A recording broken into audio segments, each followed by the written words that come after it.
So have I failed? Yes, of course, and many times, many times, sometimes on daily basis.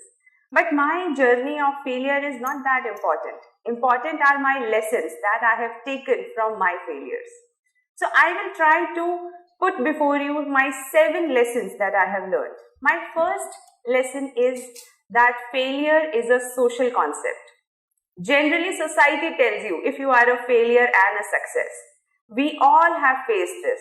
The moment you give an entrance exam, the moment you start a business, the moment you enter into a relationship, people tell you, oh, not this time. Again, she couldn't clear the exam. Oh, he started a business, he failed. Oh goodness. So this is the kind of tags of failure that society puts on you. The problem is we ourselves don't consider ourselves failures, but society makes you a failure or a success. This is the problem. The moment somebody is trying to put a tag on you, see through. It's not them who should decide whether you are a failure or a success. Who should decide? Only and only you should decide when you have been a failure and when you have been a success. Nobody can tell you whether you are a failure or a success. Second, there is a horizontal aspect of our life, and failures and success govern all of them. So there are people who are academic failures, others are career failures, professional failures, and some others are emotional failures, and more are social failures, and above all is identity failure. Identity failure is when you don't know what you want to do and you act by the society set parameters.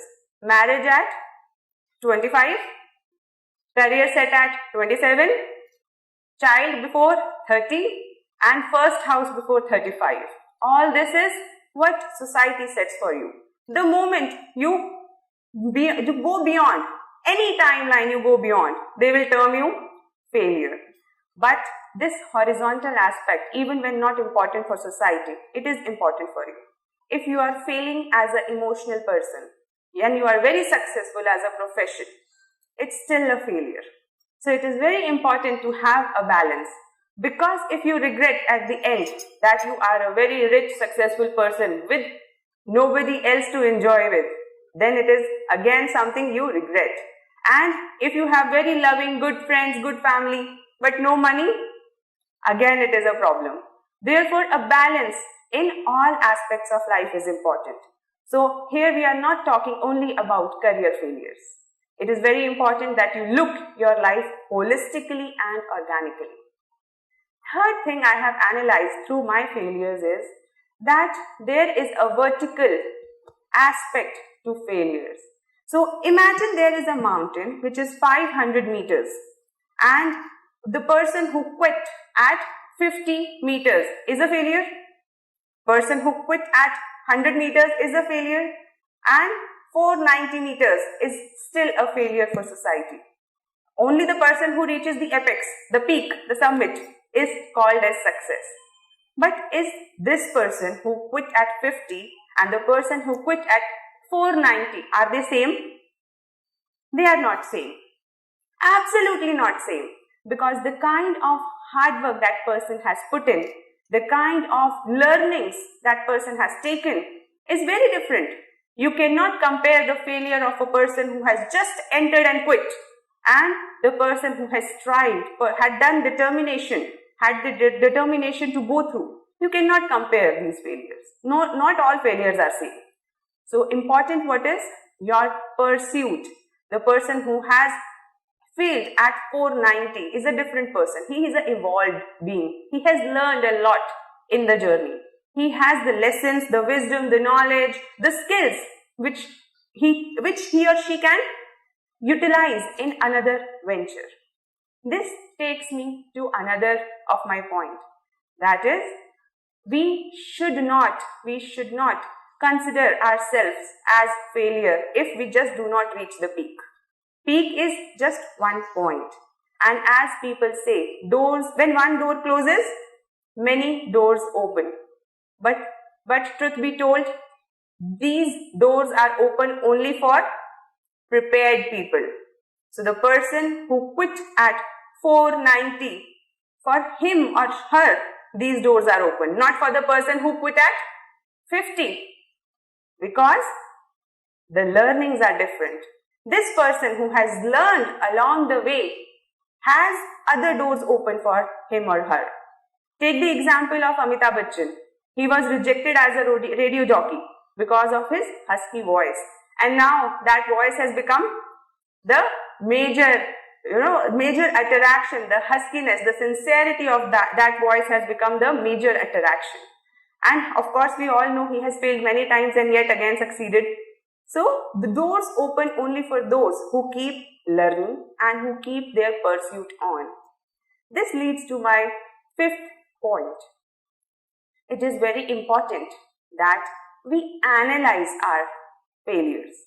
Many a times I have seen that because somebody tells you being monkey is the next best thing in market, we all try to become monkeys.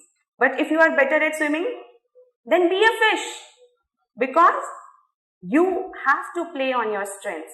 The moment you move beyond your strengths, the moment you try to become something which other person is telling you to, then you lose your strengths and this becomes inevitable failure. Inevitable, because you are not prepared for that. You are not loving that. You are not passionate about that. So if you are having failures in life, analyze. Is there something wrong with what you are trying to achieve? Is there something wrong in your direction? Analyze. I never say just be obsessive about one thing. But yes, one has to have determination and passion. At the same time, with analysis, whether the direction is right. If you are a fish, be a fish. Be a good fish. Don't be a bad monkey. Because when in society it will judge you, it will always say, this is a bad monkey and that is a good fish. So always do what you are best at. After this, I'll tell you my sixth lesson. Regrets. Failures are not that painful. Yes, they are painful. So we all know failures are emotional. Moment we fail, we are emotional. World comes crashing onto us. They are hurtful. They are people criticize us when we fail. People judge us when we fail, and it is more than physical pain. So somebody hit you, it's not that painful. But if you fail, then it's painful.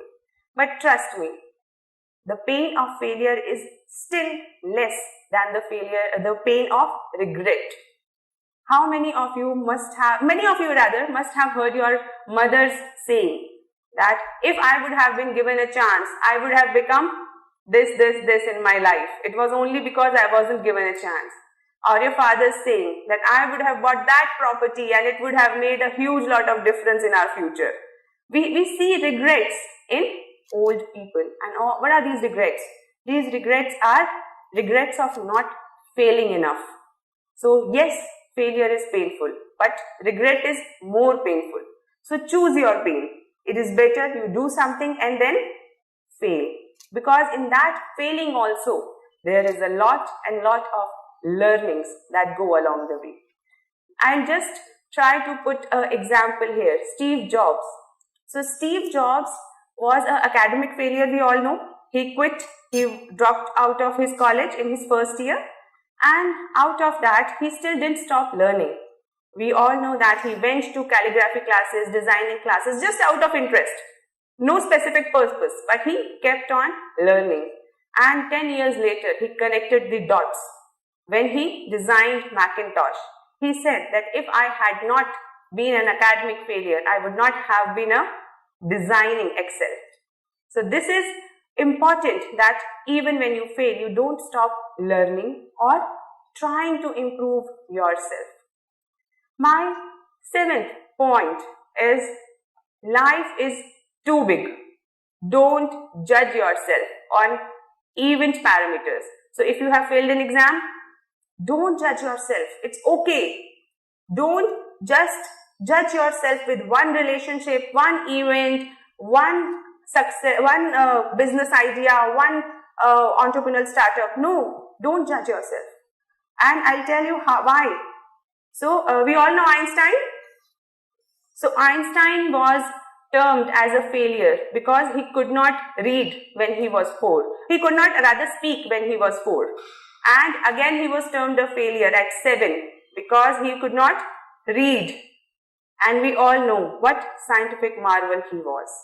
Similarly, Edison, we all are enjoying the benefits of inventions of Edison, and Edison was termed as a failure because he had learning disabilities. And we all know that now he held more than 1,000 patents in his name. So what people tell you or what you feel at that particular moment is not important, because sometimes it is inevitable to feel as a failure, but you have to move beyond that feeling and realize that life is a beautiful journey that goes a long, long way. You never know when this failure will turn to success. Definitely we all are working towards success, and we have read in every self-help book on earth that path to success is laid by the bricks of failure. Yes, these are words, but somehow there is an essence in that also. So my 3 takeaways at the last are: do what you want to do, whatever you want to do. Analyze your own wishes and do them with full passion and vigor. Second, don't quit learning. Failure is just a small break. Keep learning. You have to focus more on deserving and pursuit rather than success and failure, because success and failures are just events, but what brings them is your pursuit and your learnings. And my last, so if you ever think that you have failed, remember, FAIL means fight again in life. Fight again. You are a fighter. Thank you.